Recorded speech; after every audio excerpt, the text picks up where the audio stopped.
missed that moment. That's unbelievable. And, Renka, já está tudo? Tá.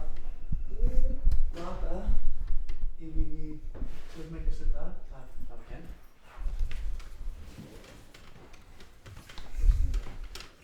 Top. Okay. Yeah, like the people that usually come on, I mean, it's very small, and it's hard because I do the podcast in like I had an apartment really small in Barcelona, and I had a room.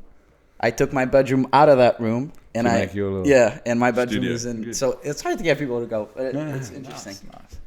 Yeah.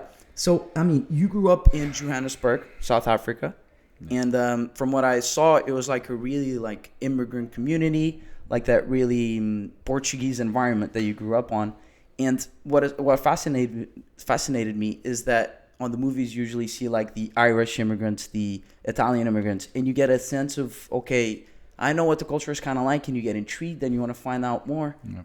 But you never get like shown the Portuguese immigrant, and I'd love for you to kind of portray what a Portuguese immigrant is.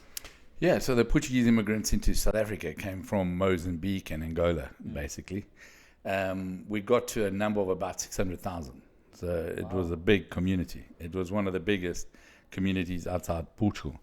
It was a very traditional community. So, you know, you had your ranchos, you had your Dia 10 Junho, you had watching with those big parabolic antennas when Portugal played football. So it was really intense. You had your Casa da Madeira, the Poveiro's house, all the different houses and cliques. And then in the nightclubs, the Benenapolis and the top clubs and the Caesar's Palace, you'd have the Portuguese, the Lebanese, the Italians, and the Greeks. And you know, the Portuguese were very, very influential in South Africa as immigrants. We ran a lot of the businesses, especially the fruit shops and the cafes, the little supermarkets, all that. Where I was actually living was a little bit more English. It was the East Rand. It's known as quite a roughish area, you know, the East Rand close to the airport. My dad worked at the airport, and then my dad left with a golden handshake and started a cafe, a supermarket, so I went the Portuguese way. But I was very involved in the Portuguese community, you know, so I went to a Portuguese church, so you would go to all the weddings, you know, involved in everything. But there was the South Portuguese, the East Portuguese, the West Portuguese, the North Portuguese, and each one was a little bit different. I remember the South Portuguese used to use white socks always, you know, so you would straight away see, you know, which was a South Portuguese, and that's where the most Portuguese work, Regent's Park, La Rochelle, all those kind of areas.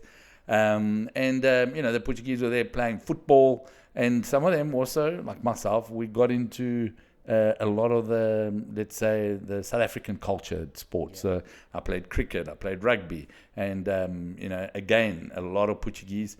We became real South African and at the same time real Portuguese. So I always say we've got this massive heart that both countries could fit in, you know, and many of them still would even have, you know, in their heart Mozambique and Angola, because, you know, we would listen to our parents about the whole past and how it was and what they did, etc. So it was an amazing community. It was like, you know, it was really an amazing community. If someone had to make a movie, it would be really amazing. Some top businessmen came out of there, you know, that community took out Pestana, you know, the hotels Pestanas, Denizio, Joe Barado, you know, so a lot of the art and everything, you know, it came through. And then there was just Zach Callisto now, you know, he's a billionaire, you know, all from the Portuguese community, and all hardworking. All of them contributed to the country. You know, I always say there's good immigrants and bad immigrants. Good immigrants are those that come into a country, add value, pay taxes, integrate, you know, fall in love with, you know, the local culture as well, eat boerewors in South Africa, the sausage, you know, really get into it, marry the locals. You know, there are Portuguese kids now that can't speak Portuguese because they've married into Afrikaans families and so on, you know, so it's quite amazing.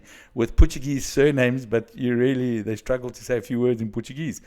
And then you got those other, immigrants that we say go to a country to get subsidies and Portuguese have never been that, and not just in South Africa, but all over the world. You see them in France, you see them in the US.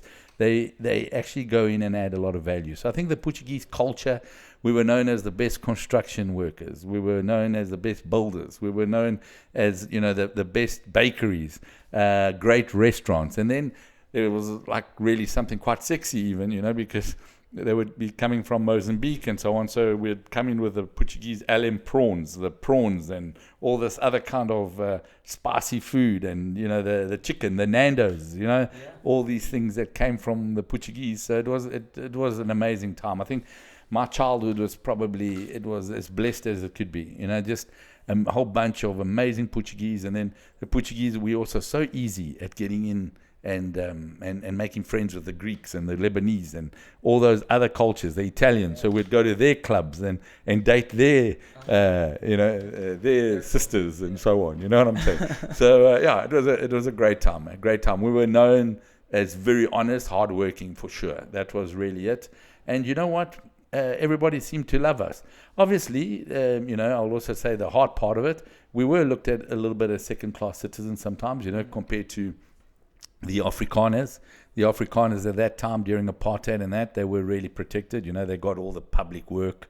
They got all the jobs that were, set up for like the state jobs. But at the same time, I think the Portuguese never looked at it and became, how am I going to say it? Like looked at themselves and said, oh, I'm a victim. We were never victims. We just kept going. The Portuguese worked hard. They sent money to Portugal, built their house in the terrinha here. You know what I'm saying? But we weren't victims. But at the same time, yes, we were a little step behind. But you know what? It didn't hold us back. And that was what's beautiful. When you don't have that victimhood mentality, you do amazing things. Yeah. That's fascinating because when I hear you speaking with that much emotion and kind of like a dreamer's kind of point of view of things, it's so different from what I saw growing up here. And I think we kind of, the people that grew up here, we're not as kind of, I don't know, we don't have that culture, that sense of Portuguese culture, and we don't try to, because I imagine because you're away from home, that's something that you try and instill in your family as much as possible. And here we kind of forget it, like we take it for granted. You really get the saudade, You're really positive about Portugal. You protect Portugal out there. You people see you as Portuguese, and then you come here and they see you as South African or estrangeiro or French or whatever it may be. But it's okay. It's not a problem. It's just the way it is. But yes, I think the Portuguese out there, they live for Portugal. They really do. There's flags in the house. There's the people. The food gets cooked. Lusito land. There's the faders. There's everything. And it's just beautiful. It really is. And I think when we came, the retornados was a tough time, when we came back out of the colonies, and many retornados actually went back to South Africa and things like that. They looked for new opportunities because there just wasn't opportunities. Portugal is not the same Portugal it is today, and it didn't know how to maybe take it all in. It was just a lot. So I think the not waiting for the state is a big thing. I think when you know that you've got to work to have a future for your family. And that's what the Portuguese did. The Portuguese would work so hard, like sometimes maybe even to their own detriment. They would work so hard, save so much, never get into debt, send all their money that they could to Portugal to build their house here, live really sparsely there, give their kids everything they could in terms of education, in terms of more opportunities. It was absolutely amazing, and then, as I said, from there, a lot of doctors, a lot of architects, engineers came out of, South Africa, and just like every other country that the Portuguese were in, with the kids, because they would do everything to give their kids the opportunities. And at 14, you had this key realization that I find really interesting. There are things we make happen and things that happen to us, and that's a really early on entrepreneurial kind of realization. What do you mean by that? I always look at there's two types of people. There are people that see what they want and they go for it, and then there are people that see what they want and they see all the problems to get it. I've never seen the problems. I've seen the problems as part of the process, And I've always been okay by, having to go a step back to go another step two forwards. So I've never been scared of those things. So I've always understood things, negative things are going to happen. Bad things are going to happen. But it is in your mentality to fight through it, And I always think that once you get through it, you're going to have a better product. You're going to have a better service. You're going to have a better you if you get through it, But while you're going through it, you either going to say, oh, why does it always happen to me? Or do you say, look, it's happened to me. Let me get through this. You know what I'm saying? So it's a tough one, because it's not always easy. In business, I'm actually great at it. Like, things can go wrong. Okay, I always say a step at a time. Let's fix it a step at a time. You can't do everything at the same time. So if we do one step, the next step, we're going in the right direction, I'm happy, to fix whatever's going wrong. In life, it's tougher, sometimes things happen to people you love, and you're powerless to do anything about it. But at the same time, it's how you're going to lead, how you're going to get through it. It's going to, again, be an example. And again, it's going to be a way to actually strengthen you, and make you stronger. And again, you can look at it and say, why does God make this happen to me? Or you can say, it happened to me because I can handle it. I'm going to get through it. I'm going to be stronger. And, and then you're an example for others. And so many times I've gone through tough times, I've actually brought good people with me, and you get rid of the noise. You get rid of all that you don't need, So it is a cleansing sometimes, in business, when you've got to get rid of those people that are actually just baggage. And then you get to also see who's really, in tune with you, who's there for the vision and the mission. And then those you can look after, and grow it. So it's a choice. Either you find the problems or you find solutions, and I've always been more solutions orientated. It becomes a habit. I do believe it's a habit. Like in my brain, if I start thinking of something negative, I stop it straight away. Okay. I turn it around, go towards the positive.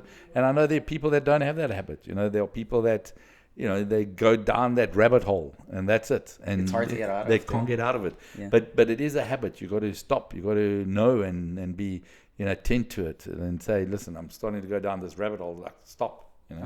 Yeah. What I love when I hear someone like you speak about an experience like that is that you're not just saying like just giving advice, like, I don't know, nowhere. You actually experience the same thing that everyone does. Like everyone that are starting a business, it's not as glamorous as people think. There are shitty times. There's times where things don't work out. But hearing you say that, like, I've been there, I know exactly what you're going through. But there's also good things that come out of it. And I think that, like, sense of hope is really, really important just to say. No, it is a choice, You don't have to. You can go work for someone, And maybe your life will be a little easier. You can watch football every weekend, watch every series on Netflix, and you're happy, and that's great. But if you really do believe you want to build stuff and you want to make a difference and you want to make an impact in whatever industry you've chosen, it's going to be tough. It's going to be tough. It's going to be difficult. If it wasn't tough, you're probably on the wrong road. You're probably doing something no one cares about or needs. So if it's tough, you're going to go up against legislation, regulations. You're going to go up against, clients that don't pay you. You're going to go up against suppliers who miss deadlines or don't deliver. You're going to go and pay a lot of taxes and still get no service for us. And yet, they even complicated more. You're going to go through, labor laws where you're going to hire and then you can't fire when you need to fire. It's all these kinds of things. So it's complicated, but for me, I would always do it over and over. I would do it over and over. It's what tells me I'm alive. It's what tells me I'm pushing myself. And it's where I meet the most interesting people. It's where I really get excited about what we're doing. So I've gone into different industries. I've been in industry like beer, where when I got into the beer industry, it was a monopoly, and it was hard, like you can't believe, to get into it and you're young different too, beer. yeah. Young. In your 20s. Less experienced, let me say. I still feel young. And then, today, when our projects in education, it's exactly the same. It's like, this whole mentality of nothing must change. Everything's okay. It's comfortable. We know it's not working, but let's just keep doing it. This whole stupidity. So, what makes me happiest is when we are pushing limits and when we're working with amazing people and when we're coming up with solutions, because we've got difficulties and barriers and challenges. And then because of those challenges, you come out with a better product because you have to pivot and pivot and pivot. And when you look again, you say, you know what? If it hadn't been difficult, we wouldn't have done that. We wouldn't have come up with this product. We wouldn't have done this. We wouldn't have thought of this.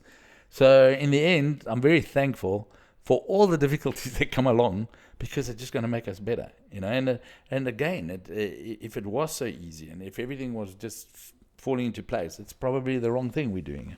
Yeah, and when I hear you speak, you're the opposite of lazy. But when you're growing up, you had dyslexia. I had it too. And it's horrible because they portray you as being like lazy and you're dumb. But those words are so powerful, though. Yeah. When you're a kid, like if they label you as something, it can stick with you and it can you can have it in the back of your head always and leave you unconfident. When I was growing up, we didn't even know this word. I don't know. I've never been told I had dyslexia. They just did say lazy, and they said you need to work harder. You're not studying enough. And I remember I used to study words like for your 20-word spelling test. And it used to freak me out that I'd remember it for a little bit. And then as soon as I needed it, it wasn't there, Yeah. And I remember there and there, I used to write it on there, I pointed with my right is there. Yeah. And then there, it's like us. Okay, my heart, it's over here, us. Yeah. And it used to freak me out that I couldn't get it right. But at the same time, I didn't think, I knew I wasn't being lazy. I just thought my brain doesn't think of these things. And I think it made me a lot better at speaking than writing. It made me a lot better at convincing people in different ways without having to show them, that I would write it all down or something like that. It's you overcome it and you get new powers, So I think I became a lot better communicative, in speaking with people, in communicating with them and so on, because I spelled badly, And at the same time, I still overcame the spelling. I tried my best. I got into university. I did the whole thing, but it was tough. And the other thing is you also had parents and grandparents and uncles that spoke Portuguese to you, and you were trying to learn in English. And my first language that was foreign to me wasn't even English. It was Afrikaans, because you had to learn Afrikaans. So it was a whole, your brain was going through a whole bunch of stuff, but our brains are amazing. And I can tell you, I can speak English, Afrikaans, very well. I don't speak it often, but if I need to, it goes okay. And then my Portuguese is different, but it's there as well. So, in the end, hey, it's okay. Yeah, everything is possible. It might take a little more time and whatever, but at the same time, you had a redirection. Since you're young, because a lot of people, it's hard to find what they're good at. And if you're, okay, I'm not very good at this kind of school stuff, but I'm really good at speaking, so I should do something around that. I knew that, biology, science was going to be tough for me because just the words, I couldn't say the words. Just reading out those words and all the terms and all that was scary, So I thought, okay, that's definitely not going to be me. And I did get a mental block, I must say. You get a mental block on then all those kinds of words. But I loved reading. I'd love to read, but sometimes I'd read it and there would be a word that was just a bit too complicated. I'd just leave it and make it up and keep going, I'm bad with names. I've always struggled with names a lot. Not sure why as well, but it is what it is. But then my brain remembers things that are, incredible that I remember that other people would never remember, So we've got to work with what we have, So. Exactly. And then you're growing up, you're working at your dad's supermarket shop, you're already doing a little bit of entrepreneurship, but then you go to university. Were you kind of feeling, okay, I have already been working for so long, why did you go and do more education? And I'm not generalizing, saying college is bad or anything, because I'm in college, I think it's wonderful, but I'm just saying based on your personality and the times context of where you grew up. Yeah, I think college is great, I think even for me it was great. I went in, I made some friends, I played some rugby. It just didn't work out for me on the education side because I started doing business, and once I was doing business, I started doing more and more business, and the focus went to business, but it wasn't that I didn't want to finish or, I did basically almost 2 years and it was great. It was okay, But I think for many people, I think college maybe is a bit too long. I think if you're going to do business, why not just do, maybe our universities should be 2 years instead of 3, and straight away getting experience, or maybe they should be more flexible. You do 6 months work, 6 months something. I don't know, but we do need to start doing it a little bit different. I definitely think so. I think the world's changing so fast and so on. So everything that you can learn, you might forget about what you've learned 2-3 years ago and not use it anymore because it's not needed. So for me, it was a great time. I did the parties. You did all those things but I was dying to do business. I just wanted to start. I wanted freedom, and freedom was like doing business, getting some financial freedom, go scuba diving, being able to travel a bit. So that was what became more important in my life. So. But my kids are at university. I'm telling them, do it, finish it. I did give them the option of not going, but they chose to go as well. I told them, if you don't go, we're not going to waste it. You're going to be working for us. You're going to be, pushed into the family kind of project, and you're going to be traveling and opening hubs for us and things like that. But they wanted to put their heads down as well. I think my daughter probably won't. My daughter will probably do horses and work with us, hopefully, because it looks like that's what her brain is for. So it's different, strokes for different folks. I think in today's world, you can learn so much by not going to university, and you can learn so much at university. You can make a lot of network at university, out of university. So it just depends. It's really, there is no correct path, and that's what I've always seen. There's no way that you can say this is the only way, or this. You've got to go and you've got to get experiences. You've got to learn. You just can't do nothing. When someone takes a gap year and they're not doing anything, that's a waste. Yeah, that's a waste. Even if you go become a waiter, you're going to be having an experience. You're going to be learning. That's good. So yeah. So I dropped out in the end. Yeah. No, but you dropped out, and then for me, this is like the coolest thing you can do in your 20s. You get into the beer business, and you find in a monopoly kind of market, and there's a lot of competition involved. And I just wonder, like, how cool was that to be in your 20s and to do something that most people probably around you would be like, wow, that's so cool. I was definitely one of the most popular guys. Yeah. Without a doubt, They always tell you, do what you're passionate about. So I was passionate about beer. I always said that life's too short to drink bad beer. So I thought, let's start doing Reinhardsgebond beer, like proper beer, with the main ingredients, no additives, all that. And it was fun, We produced brands that were super exciting. We were daring with our marketing. We had clients that loved us. We became a bit of a love brand in many areas. And I think it was just amazing. I didn't see it as work, I basically live in the brewery. Became a member of a gym close by, and all I'd do at the gym was go for my shower, drink a shake, and go back to the brewery. Really? So, like people say, how many hours did I work? I don't know, lots and lots of hours.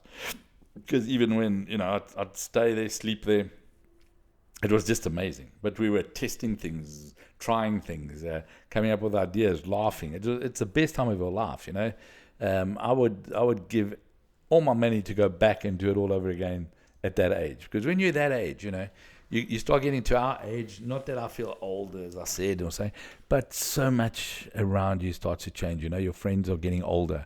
You start having more friends with problems, health problems and this and that. And then your focus becomes, how do you support them? How do you look at that? And, so life starts to change. When you're your age, right, everyone's healthy. Everyone's got possibilities.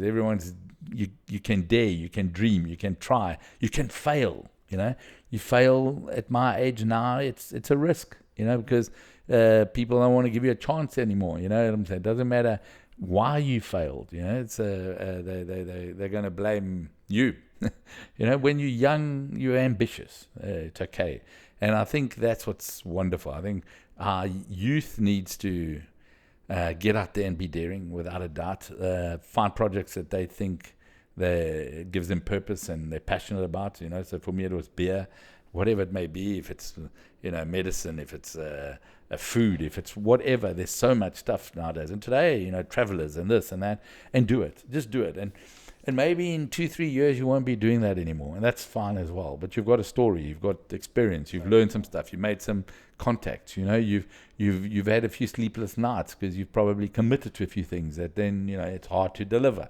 And that you learn so much on those things. You can't get those from books or from case studies. You've got to actually get out there and do it yourself, and then you start saying, okay, all right, now I understand that, and I see this, and change. I love that because we're growing up and we're starting to do a couple of things, and then sometimes you hear advice from someone that has done those things, and you're like, oh yeah, sure, and then you experience just a little bit of it, and you're like, well, say that again. Can you go again? Because you kind of really feel it because you experienced it.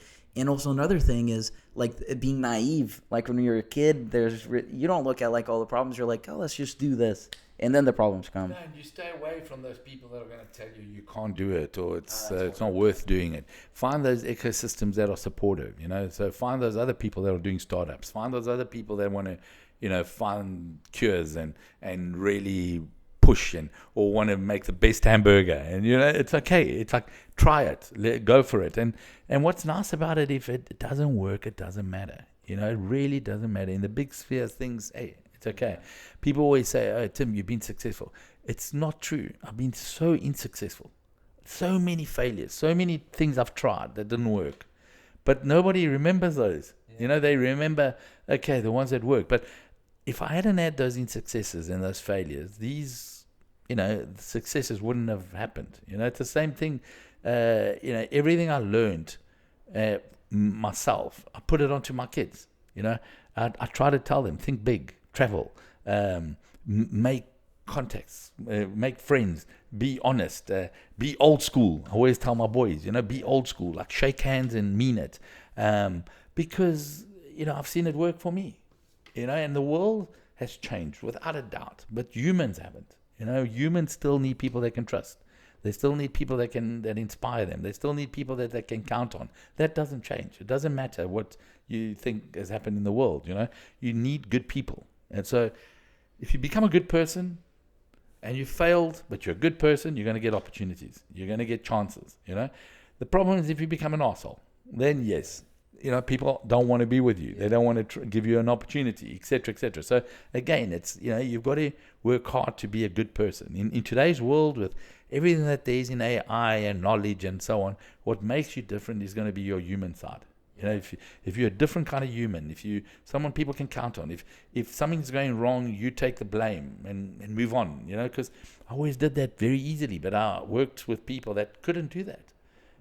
They would blame their teams. And I would always say, it's my fault.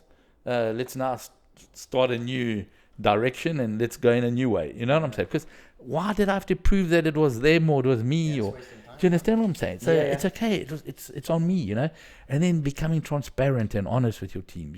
Now I've just gone through a hell of a tough time. Probably the toughest time of my life. And it wasn't business. It was, personal. My wife going through the scariest disease on earth, and this in 10 days we almost lost her, to the point where we almost lost her. If it hadn't been one more day that we hadn't done something, we would have lost her. I just dropped everything and I was there for her 100%, and my team carried on. BJ carried on, my team carried on going. They took on all those responsibilities. They didn't say anything, they didn't complain. They actually even flourished. They kept going. They kept growing. You know what I'm saying? They kept telling me, you got all the time you need. Focus on what you need to focus on and all that. And I think that's because of our culture. That's because, we have been transparent. We've got great people. It's taken a long time for us to fight together, stand together, and know where we're going together. So, yeah, it's amazing. It's humans in the end. I couldn't put it into a program. I couldn't put it into an AI. I couldn't do any of that. It had to be humans, so... We can't forget the power of humans, and I think sometimes we're forgetting that. We can't forget about their creativity, their hard work, what they inspire, the spirit, what they can motivate others to do. It doesn't come from a computer. It doesn't come from an app. We're not there. We're far from there. So we're going to need good humans, for sure. We're going to need authentic humans that people say, yes, okay, I know what I can trust him on, or what we can count on him. Okay, great. And if you become that as young people, I don't think you have to worry about what AI is going to take away from you. I think you're going to add a lot to all those other tools, and you'll be okay. The ones that don't, they've got a little bit more of a worry. People worry about what the immigrants are going to take all our jobs, etc.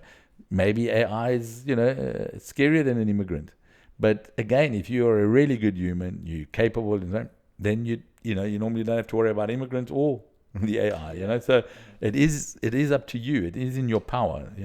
I love that thing of like extreme ownership, right? And that it's easy to get thrown into the blaming game, and it's everyone's problem, especially when you're a student and you're going into your first job. And I know a lot of my friends, and me included, we try and apply for 50 jobs and you get no response, and that's kind of frustrating. And it's easy to get into oh, but I tried, and they're they don't like me, But then when you hear something like that, it's so simple that it's yeah, there's all these problems. AI is probably going to come, and it's gonna do something. But that's in the future. That doesn't matter. But if you can focus on being a good person and trying your best while you're in the present, I think that's a much simpler way than turning on the news and seeing everything that's bad and the future is doomed. I like that. Everything, it's been bad. You've always got a choice to see everything bad. When I was your age, we had the Cold War going. We had the Middle East going. Mm-hmm. We had the ozone layer. We were all getting cancer. We were all going to die from that. We had Y2K, the 2000 problem. So, you guys need to Google it if you don't know it. But again, they told us that, after from 1999 to 2000, computers didn't have 4 digits. Everything was going to go berserk. Money was going to disappear. All that, it didn't. We had the problem that the earth was going to freeze. We were talking all the time that it was going to get frozen. We had the movie The Day After Tomorrow, New York was frozen in 2003. Mm-hmm. And today it's heating, So we've had problems all the time, We had bigger problems 200 and 300 years ago. We were living until we were 40 and we were dying from anything, The way I look at it is a choice. Do you look at those problems? Do you take responsibility and say, it doesn't matter what's happening around me, I'm going to keep focused, I'm going to keep working on what I can do, I'm going to send 10 emails a day or whatever, however you're going to contact jobs, opportunities for jobs, etc. The problem is, most people don't do those 10 emails. Most people don't try and push and get the thing. They'll go and tell others, oh, you know what, nothing's happening, I'm not getting a job. And then they almost want that other person to say, yeah, me too, it's not working. And then me too, and me too, and me too. And then you've got it, there's 5-10 people, and you all feel better because it's just bad for everybody, It doesn't work like that. You've got to get out there. You've got to, fight for yourself. In the end, it is your responsibility, and it's going to be whatever you do, it's your fault. Whatever success you get, it's going to be, yours as well, many times because of others. Okay, but if you didn't try it, you didn't work with others, you would have got zero. Yeah. And that's the thing. A lot of people nowadays believe good things should just happen to them. It's not like that. Nothing should happen to you. You got the right to zero. You already have a privileged lifestyle. Myself, even though we came from an immigrant family that had really no financial clout or possibilities when I was growing up, I was filled with love and time for me. You understand? Yeah. Which is even more amazing than money. Yeah. Do you understand? And I think most people, especially here in Portugal and so on, have got a lot of people that have time for them and love for them. And, so if you got those things, the rest is in your hands. It really is in your hands. It's in your mind, the mind, it's 90% in your mind and another 10% in your mind. So it's 100% in your mind, what you're going to achieve, what you can do, etc. Are you going to have setbacks? Yes. But it's again, how's your mind going to overcome it? How are you going to say it's not, I'm not the victim. It's not because it's me. It's life. You understand what I'm saying? You got to keep going. You got to keep going. Yeah. So It's in the end, you can make life as complicated as you want, or keep it simple. I always chose to keep it simple, pragmatic, common sense, and it treated me well. It really treated me well. I saw a lot of people that were a lot more intelligent than me, that were probably even harder working than me. But you know what? They lacked common sense, pragmatic. They loved blame. They loved excuses in the end if something didn't go, and they would spend a lot of time looking backwards. I just didn't. So I think those are the mindsets you need, especially in today's world. Today's world, looking backwards, you're going to miss so much in front of you, and you're going to hit your head again and again and again. So you really got to get it. And that's not just in business. That's in your personal life. You're going to have a girlfriend. You know what? It's going to work. Maybe it's not going to work. Great. Next one. You're going to learn something different, a new experience. Next one. It is what it is. And then when you make the choice, learn, forgive quickly. Because if you don't forgive quickly, you're going to have a hard marriage. Don't go to bed upset. It's a gain. It's whatever I'm telling you about your marriage, the same thing if you've got a partner in your business. Forgive quickly. Don't go upset to bed. Do you understand what I'm saying? So, same thing with a client. Same thing with a supplier. So in the end, life is actually quite simple. That's why you see dogs are quite happy. They forgive you quickly. They're happy to see you quickly. Do you understand what I'm saying? Yeah. It's like, it's simple in the end. So there's all these meditations and coaches and all this kind of stuff. I've just always thought, my faith is a big one for me. So in the darkest periods, I've got light. Many people don't, and you look for other stuff and you say, what's going to be your light? Okay, great. For me, I've always known where my light was. So it gave me a power since young, since tiny. I had a grandmother who put that light into me, and it never stopped shining. But you need that light. You need something there, and if you've got that, then you've got the power to meet the world head on head. Yeah. When you went to Angola, you kind of, if you were to, when you got there, if you were to kind of ask a business consultant for, give me a micro report on the environment, how the country is, and he would just list you a big old list of problems, and it would be so much easier to be like, he'd be like, no, don't go, Tim, you're crazy, zero, all risk, zero opportunity. But then you see that, you look at that same list and you see opportunity. Angola, just like any country that's coming out of a war or anything like that, it's full of opportunities. Full of problems, and problems equal opportunities. Everything that needs to be done, if you can execute and you can deliver, you just need to execute and deliver. No one's even looking for a professional. They just need someone who says, you know what do you need? This. Okay, I'm going to give you this. And you give them that. You're going to grow, and you're going to grow, and you're going to grow. People just want execution. They don't want people that just talk and are looking for the perfect way of doing something. They want execution. And I think Angola was at that point. Angola was an incredible country. It's incredible people, incredible resources. It's the only thing that's not incredible is leadership. It seems like it's an epidemic through the world is the leadership.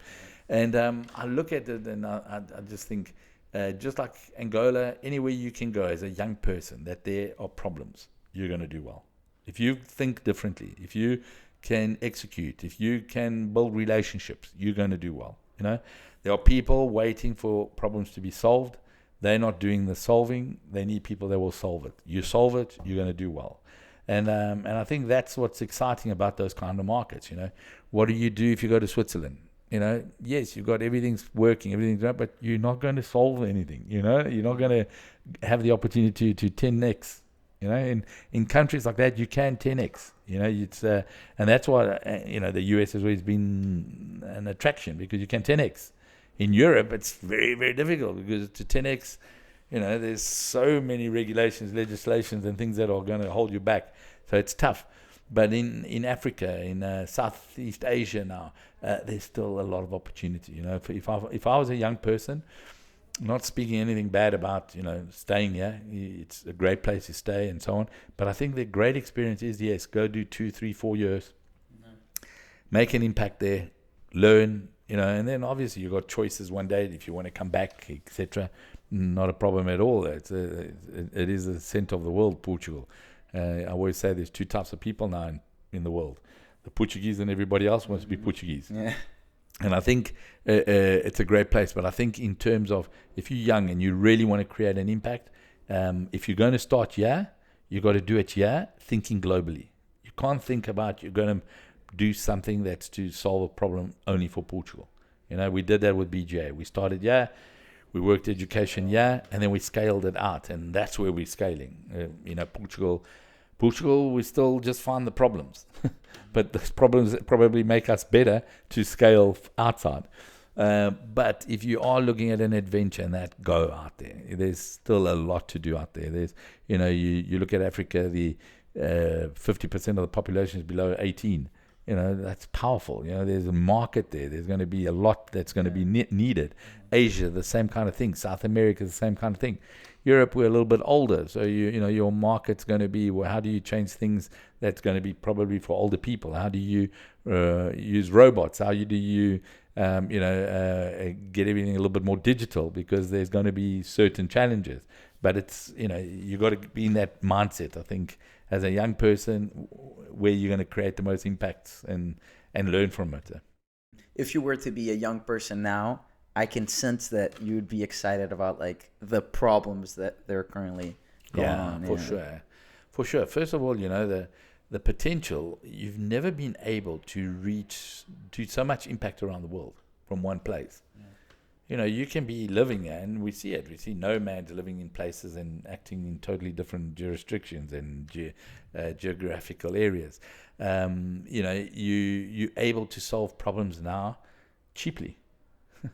It's crazy. Stuff you can do. You can open a business and you do your own marketing, your own finances, your own thing. I don't know if there is already, but I think it's almost, there's going to be a solo billionaire, a unicorn, a guy who started a business by himself and he's becoming a unicorn. So you look at those kind of things there. How crazy is that? You know what I'm saying? It's amazing. And then also I look at our youth and I think a lot of them aren't going to be motivated by becoming richer and richer and richer. They're going to be more motivated in how much more impact they can create and how much good they can do, And I think that's amazing, because I've got a lot of young people working for us at BGA. They're more motivated by what we can do that's amazing. That's the reasons we're working in Kakuma refugee camps in Afghanistan, in Gaza, because of impact, because you make nothing. But at the same time, you really feel like you're making a difference, and I think that's something you can't buy. So I think it would be an incredible time. I think, again, as I said, the Asias, the Africas, the South Americas, all that. Language is no longer such a barrier. Culture's easy to overcome and understand. Exciting times. Very, very exciting times. Yeah. And it's the coolest thing. Like I live in Barcelona, and my school is 95% international. So I have Moroccans, French people, Brazilians, Lebanese, like people from all over in one classroom. And like it's the coolest thing. If I were to just go to university and just experience all these cultures, like it's already worth it. It's amazing. Yeah, it's an amazing melting pot, and you've got a whole, all of a sudden you've got this amazing network. You know what I'm saying? I always worked hard at my network. I always worked hard at staying in touch with people on WhatsApp. I don't have email since 2015, 14. I stopped email because it was like bugging me. I said, no, phone me, and use SMSs at that time. And then WhatsApp came. Right? You make decisions quicker. It's more personal. People feel like they need to deliver better. So the networks you can get nowadays, they're really global. Which is quite amazing. And before, in my time, we had pen pals. We had to write a letter by pen, post it. It used to go. We would wait like a month or two, get an answer. Don't even know what that person looks like. Don't know anything. It was nowadays. There's all this stuff that you can do so quickly to communicate, and then if you're good at your human side, make it happen. Like get together, have the coffee. Just don't stay online the whole time. Have the coffee or have the chat on the phone, and all of a sudden, okay, things start to happen. So and that's what we've got to learn. We've got to learn more about. I often say, that now with BGA we're looking at the human university that we're pushing more and more, And we need to be able to encourage people to do a TEDx talk, because they're going to get out their comfort zone. They're going to have to talk to people. To invite 4 or 5 people that they maybe had no reason to invite for a coffee. Go have a chat. Go to a funeral, see people cry, go to an old age home, read to someone, talk to them, listen to them. The things you're going to listen from these old guys and all that. And you must understand, you think you have problems, well, some of those people have a year or 2 or 3 left. That's it. Yeah. So, look at that and see that. Many people nowadays, they don't have a younger brother or a little sister or something like that. So, how do you find someone you can mentor that's really younger than you? So it makes you better, because you mentoring to someone, you become better. So it's those kinds of things that I think we forget, and they're so simple to do. It's like so simple to do in the end. Have the coffee, etc. You guys sent a message. We are sitting, we're having a chat. If you hadn't done it, it wouldn't happen. Yeah. You understand? So there's so many things like that you really need to get out there and say, listen, I want to learn. I want to chat. I'm not even sure why we're having a coffee, but, let's have a coffee. Let me hear your experiences, etc. What was your best day, your worst day? What's that one advice? What really triggered your life? And you're going to come out of there learning a lot, and it's human stuff. And I really believe that's what's going to make us different, is how do you think differently because of, experiences you've had with different humans and being sensitive to different humans. And at the same time, because different cultures, you don't have to be as sensitive as you think, because I know cultures, and people sometimes say, Tim, how did you say that to them? Because I know their culture. It's okay. Yeah. Do you understand? And they prefer me to be straightforward than, be behind their backs or it's okay, And when you're authentic and you're doing it not because you don't respect them or it's you're not valuing them, but you're doing it because you know their culture and you know that they would do the same to each other. It's okay, Yeah, I love that, because a lot of people they like to when they meet someone from a different culture or whatever.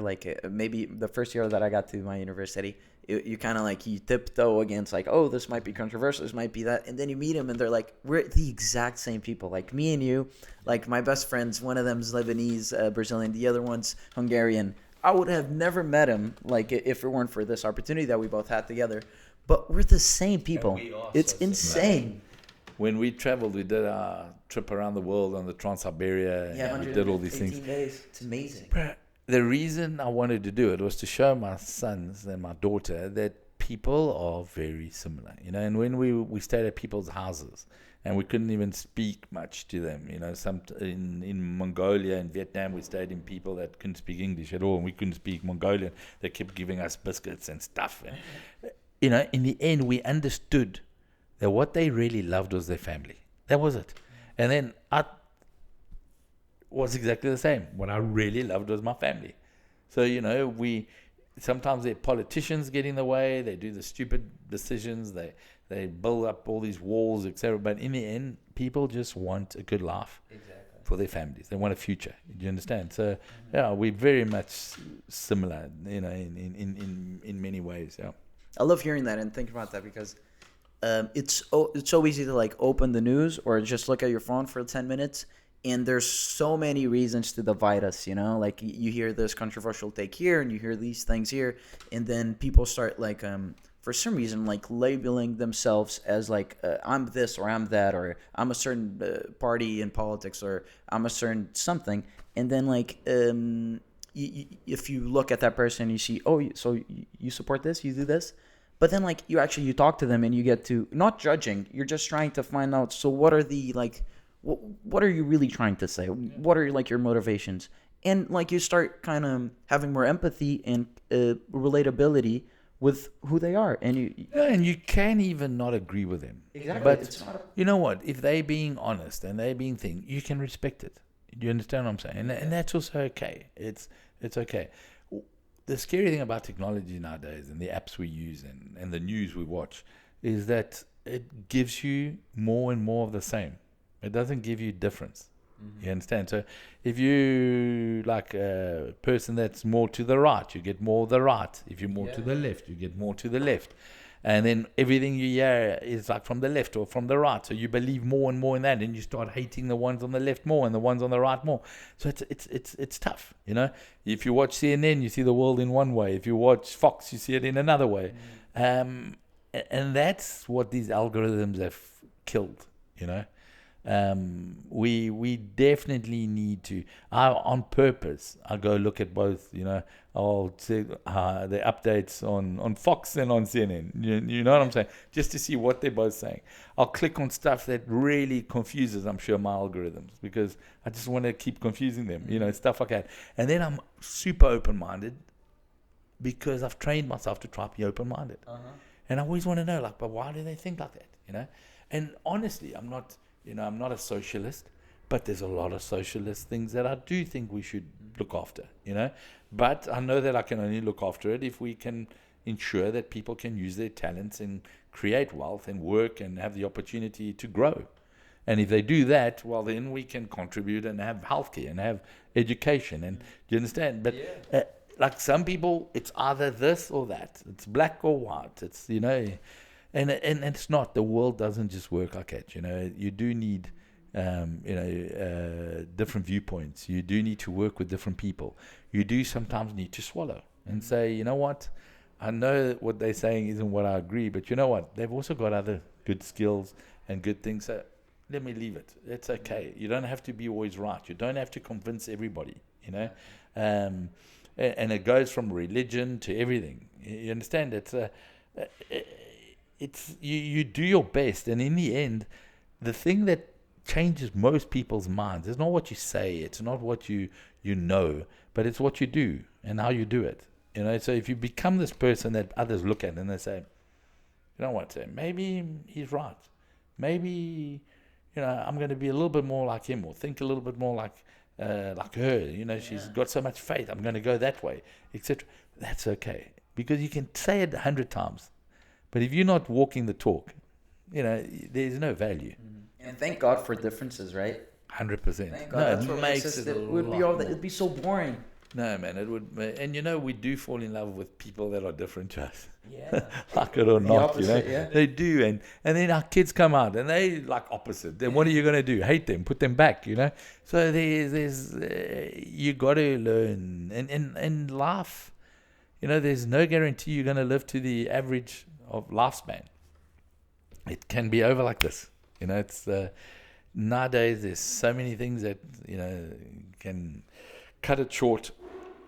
So, you know, why fight it? Why try to be right all the time? Why, you know, why not have anyone at your funeral that's going to cry for you? You know, just because you were always right, so everyone else didn't really care about you. No one will be there to get a prize like you're the rightest person ever. You got everything right. I tell you, nowadays, I actually admire sometimes more people that are constantly different to me, but they're constant. So what I'm saying is they maybe don't have the same political view, but they're constant and they believe it. Okay, great. I hate those ones that flip-flop, you know, that try to do this because now this is fashion, or this is what we should be doing, or this is what's politically correct, you know. No, I look at, I want people that, even if they're different to me, they stand by it, I can respect it. You know what I'm saying? Authentic. They're authentic. That's it. Yeah. Yeah.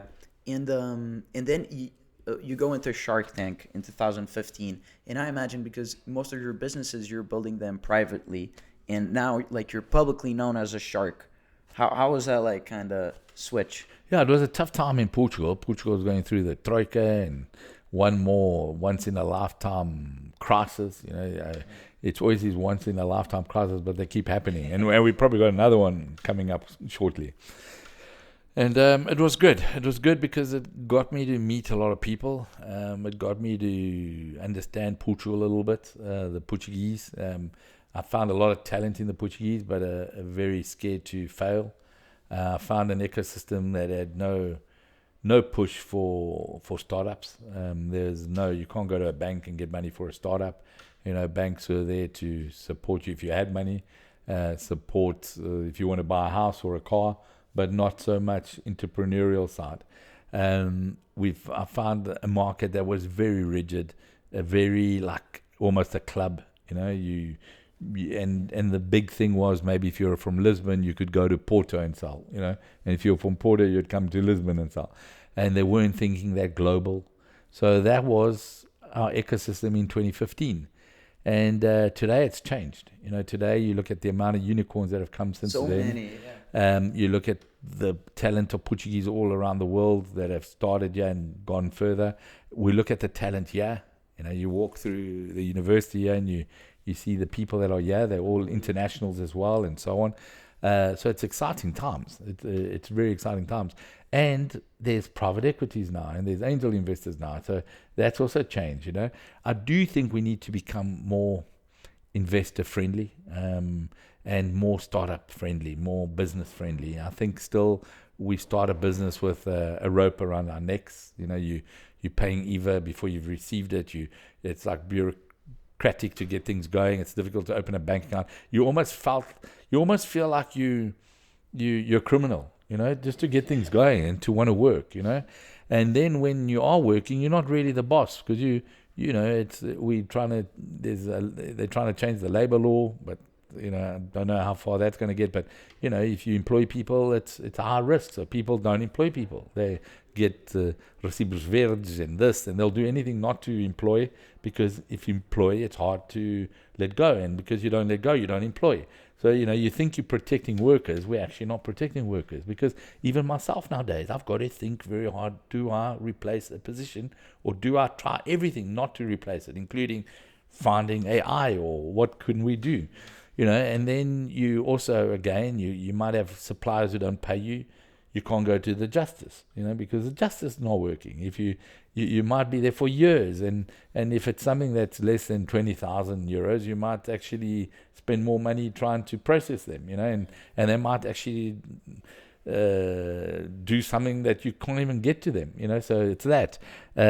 You work for the state all the time. The taxes are super high. You look at the salaries you pay. You're trying to pay someone, but in the end, they get little money for the money that goes to the state. And then you still got to have health insurance that's private, and education normally private. And then you still pay taxes on everything else you use. When you buy something, EVA, etc. You buy a house, you've already paid tax with the money. You buy the house, and then you pay tax, live in the house, pay tax, sell the house, pay tax. Person who buys the house pays tax.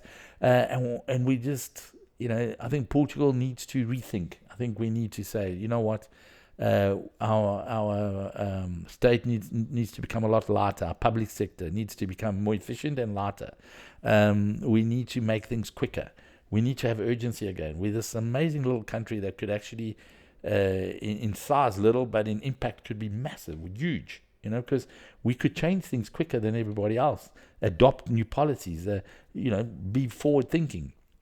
But we almost like to suffer, we don't want to. I don't know, It's like, and I think sometimes we have a lot of meddle. We lack courage. We're not brave enough. We really. Everyone doesn't want to make a mistake, and no one will put their neck out. Our politicians don't put their neck out. Our mayors don't put up their necks. You're trying to get something approved. Nothing gets approved because no one wants to be the person who approves it, because hey, vom sport, I might get in trouble. I might this. So yeah, it was little, the ecosystem. Today the ecosystem's bigger, especially because you can be based here, but think globally, get out of here and approach. But I think now we need to go to the next step. And the next step needs to be, visionary leadership and people that will make decisions, even if they make some mistakes, it's okay. We need to start changing and we need to, again, see how do we put Portugal at the fore for Portugal. It's we keep blaming it's the EU and it's this, it's that, but we competing with countries that are also in the EU, the Irish, and they're more efficient.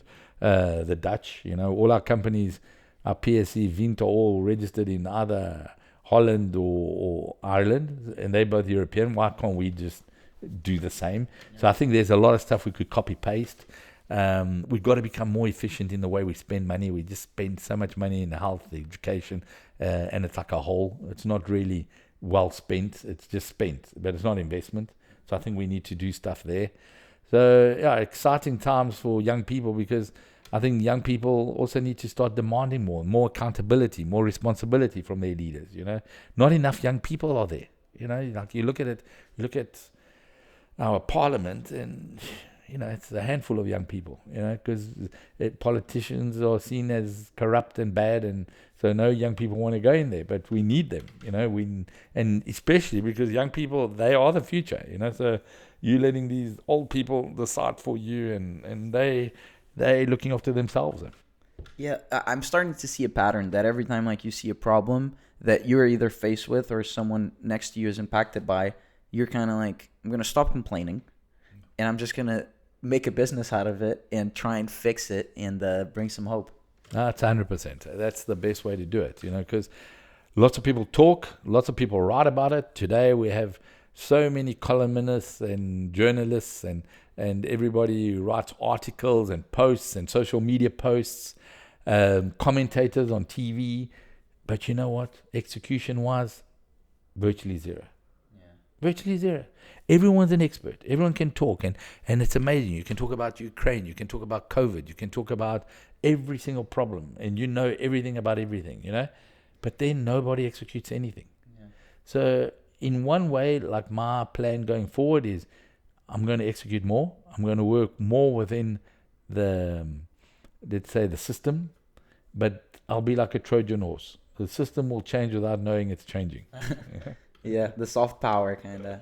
100%. Yeah, I love it because experts, like, I have the biggest expert on my phone right here. I can ask ChatGPT or any other LLM, and it knows everything. It's amazing. Like, even setting up this today, I'm horrible, like, technology and everything. I was just having a conversation with ChatGPT with my headphones, and he was just running me through things, teaching me. Yeah, it's so cool. Good. This would never be possible if it weren't for innovation and people actually trying things.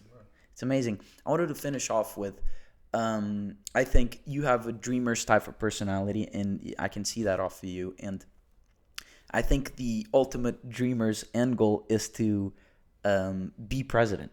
And I think I can even imagine your younger self looking up to you and seeing that you had the courage to actually come out in front of the whole country and just say, hey, I want to make things better, and I want to do it publicly, and the best is yet to come. And that's so impactful, and it takes so much courage, and it's amazing. No, I do believe that the best is yet to come. I do need to, like, my motivation now in life is just to leave something. Like, I'm not really chasing, more money, like trying to get money, trying to get this. Actually, I have less money than I had last year, and I'll have less money next year than I have this year. Because my aim is to have less. I want to go in a good way. I want to work on projects that mean something. That's why this education is like so important for me.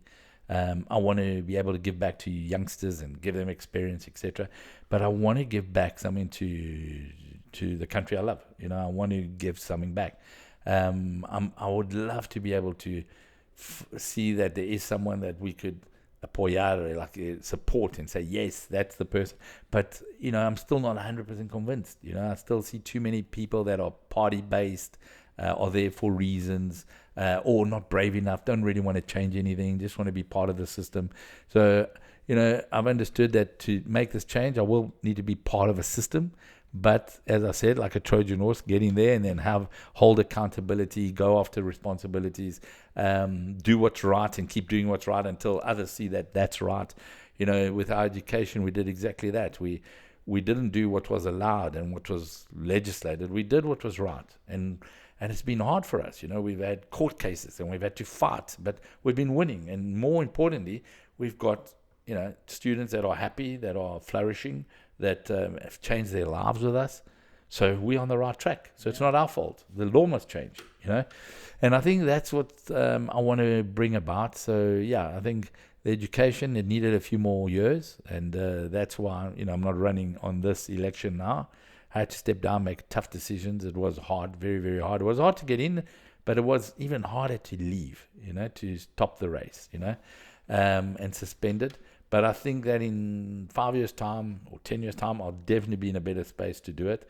I'll also be in a place where our team, can run it all. And as I said, there was a great experience now, a tough experience, the saddest experience of my life, but it was an experience for my team to grow and show me what they could do. So that was excellent. And sometimes you wouldn't have given them that experience. They wouldn't have given them that opportunity. So that was good. Yeah, so I do want to do something, and I do believe I also want to do something that impacts, from Portugal to the world. I think Portugal, you mentioned soft power. I think we've got a lot of soft power. Wow. We are people that are superhuman. We've got a different way of negotiating. We've always been good at that. It's like we probably went into a lot of less wars than we would have if we weren't Portuguese, because we know how to get out of it and negotiate it. And we've got the longest standing borders in a country because of, we know how to negotiate, etc. Now we just need to rethink, what do we want? Do we want to be relevant? Do we want to once again have a voice? Do we once again want to be brave and be willing to make decisions that are tough but will give us a future, because at the moment we're just not doing it. Every year I see us not going forwards. It's we're lucky sometimes. Our tourism grows and it gives us numbers, and we're great about that, but it's not planned. It's like we sort of don't have a vision that we're following, and I think that's what I'd like to bring about. I'm hoping that parties change, or new parties come through, new people come into politics that we can support, and I think if that starts to happen, because it's a pity that, it's like that we need politicians, because in the end, I think if we were all just making ourselves better, we'd have a better country. Yeah. Do you understand? But politics have become so interwoven into us that we can't even work to be better. Many times it stops us. And now we've got, more things that are coming on. You've got digital currencies, you've got this, you've got that. There's even threats to what we have. Our own liberties are being threatened at the moment. One of these days we could have something that whatever I say on this podcast, I could walk out of here and I might be able to not pay my parking. You know what I'm saying? Or travel somewhere, or because of whatever we've said. And we're seeing it now. You're looking at scary stuff happening in the UK, and in Germany, and in some Ireland, and which is scary. You know what I'm saying? And yet we're not fighting and saying stop it. Like, we can't fly flags. We can't do, we can't say we're Christian. You know what I'm saying? It's a negative. I will never accept this. I'll never accept it. I grew up in a country where we made people. We destroyed. We basically, there was a system called apartheid that if you were a black person, you couldn't walk after 7 o'clock on the street. That was like a social credit. I'm not going to let things like that come back. It was all that. You couldn't own a business. You couldn't live there. You couldn't work in that. You couldn't go to that hospital. You couldn't go to that beach. You couldn't sit on this seat. You understand? You couldn't go on this bus. You understand? It's happening nowadays again. You got China, where, they call them digitally dead. They've never done a crime, but they've just not supported the state or haven't done what the state wants, and they're digitally dead. And that's getting scary. You've got over 12,000 people arrested in some countries for posting something on social media. Yeah. And if young people don't see this, or say, you know what, I'm sure they know what they're doing, they don't know what they're doing. That's why we've had world wars. That's why we've lost rights. And then, we've all got to refight again, etc., and we just can't allow that. Yeah, and I think that them not knowing what they're doing, and if you just realize it, that's a wonderful thing, because if they don't know what they're doing, it means that you can probably do something about it. 100%. You've got to have your voice out there. You've got to have your common sense. You've got to, not lose all the rights we've done, because we definitely are, and it's not always, they sell it always as they're keeping you safer, and it's for your own good, and it's for that. But you know what? We should educate for your good. We should teach. We should give balance. We should. Do you understand? It can't be always that we, because of fear, we're able to have less, and we're happy about it. It's not right. And one day we won't be able to use our talents. It will be so expensive for you to use your talents, and the best citizen will be that one that does nothing and receives a subsidy and doesn't do anything. Exactly. And even Elon Musk said not too long ago that you probably won't need to work. It's going to get to a point where you decide if you want to work.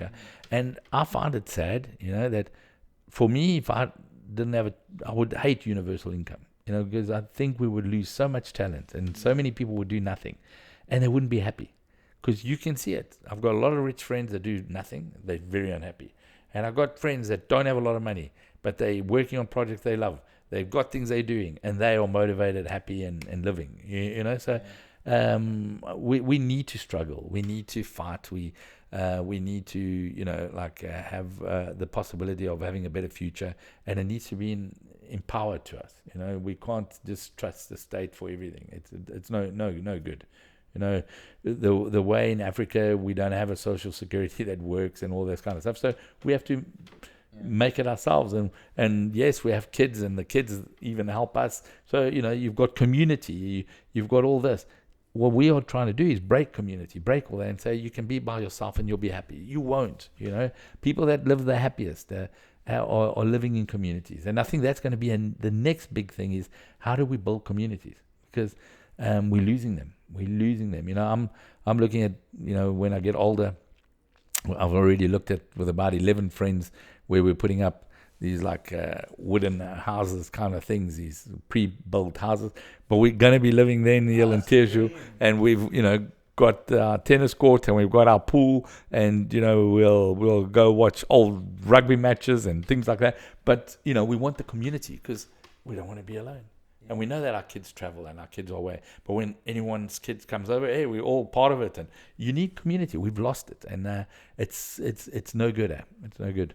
It's refreshing. It's amazing to hear you, for you to be here with us. And I just want to finish off because I have to bring up Alex, because he's you can tell a lot about how a family is and how your character is by how their kids treat other people.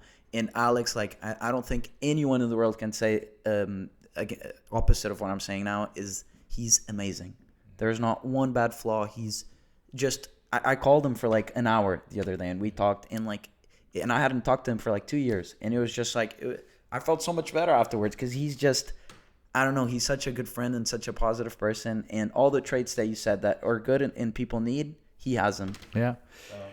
No, and I'm very, very proud of my kids. I really, really am. They're very, very different. We always say, your kids are like your hands. They're all yours, but they're different. So I've got Alex, super strong over here, a little bit shorter than my other ones. It's got me telling the family where we're going. It's got my wife, the ring over here, that faith and, keeping us all together. It's got my little baby girl over here, cute and nice. And then we have Tatas. And they're all mine. I all love them. They're all different, and in the end, it really is, again, like I said, it's how do you show them the individual you want them to become.